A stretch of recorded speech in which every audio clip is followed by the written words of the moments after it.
আমার লাইফের সবথেকে সুন্দর একটা মোমেন্ট আমি শেয়ার করতেছি এই ভিডিওর মাধ্যমে। তো আজকে থেকে অনেক বছর আগে এই রোডে আমার একবার গাড়ি দিয়ে আসা যাওয়া হয়েছিল, কিন্তু তারপর আর হয় নাই। তো অনেক বছর পর আবারও এই রোডটা দিয়া গাড়ি দিয়ে যাতায়াত করতেছি। তখন রাস্তাটা অনেকটাই অন্যরকম আসলো, আর এখন অনেকটাই সুন্দর হয়েছে, ভালো লাগছে। আর এই যে এত সুন্দর ভিউটা গাড়ি থেকে যে আমরা মানে আইসে ক্যাপচার করছি, মোবাইলের মধ্যে ক্যাপচার করছি, আর এটা তো শেয়ার না করলে হয় না। জানি না অন্যের কাছে এই জিনিসগুলি বেকার মনে হলো, আমার কাছে এই যে সুন্দর সুন্দর ভিউগুলি আমার কাছে অনেক ভালো লাগে, আমার চোখ জোড়ায় যায়। এই জন্য আমি শেয়ার না করলে আমার ভালো লাগে না। তো আমরা সবাই মিল্লা ডলু যাওয়ার উদ্দেশ্যে রওনা দিছিলাম, আর এই জায়গাটার নাম মনে হয় বালাচাড়া, আর সামনেই পাহাড়, অনেক সুন্দর ভিউ।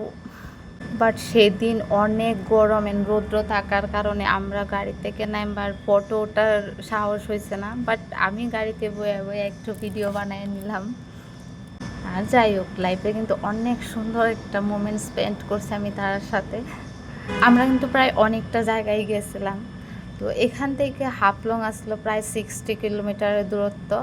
তো প্লেন আসছিল হাফলং যাওয়ার, তারপর আবার এত রৌদ্র গরমের কারণে যাওয়া হয়েছে না। আমার সাথে সাথে তোমরাও হয়তো এই ভিডিওটা দেখা ভালো লাগছে একটু হইলেও।